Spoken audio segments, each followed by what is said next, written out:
Understanding the phrase, fruit bat, a guide for English learners. Hello, everyone. Welcome back to our English learning journey. Today, we have a fascinating topic to discuss, and it's all about a unique phrase that you might have heard or read somewhere, fruit bat. Together, we're going to dive deep and understand what it means, and how you can use it in your conversations. So, let's get started and unravel the mystery behind this phrase. In this section, we are going to talk about what a fruit bat actually is. A fruit bat is a type of bat that primarily eats fruits or nectar from flowers. They are also commonly known as flying foxes due to their large size and fox-like facial features. These bats play a crucial role in nature as they help in pollination and in dispersing seeds of the fruits they eat, aiding in the growth of new plants. Now, let's talk about the characteristics of fruit bats.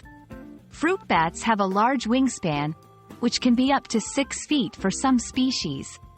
They have excellent night vision and a strong sense of smell to help them locate their food in the dark. Despite their size, fruit bats are generally harmless and prefer to stay away from humans. Moving on to their habitat, fruit bats are usually found in tropical and subtropical regions. They love warm climates and are commonly found in forests, swamps, and near water sources. They roost in trees during the day and venture out at night in search of food. You might be wondering how you can use the phrase, fruit bat, in your everyday conversations. While it's not a phrase that comes up often, you might use it when talking about wildlife, nature, or even in metaphors to describe someone who stays up late at night, similar to how fruit bats are nocturnal creatures.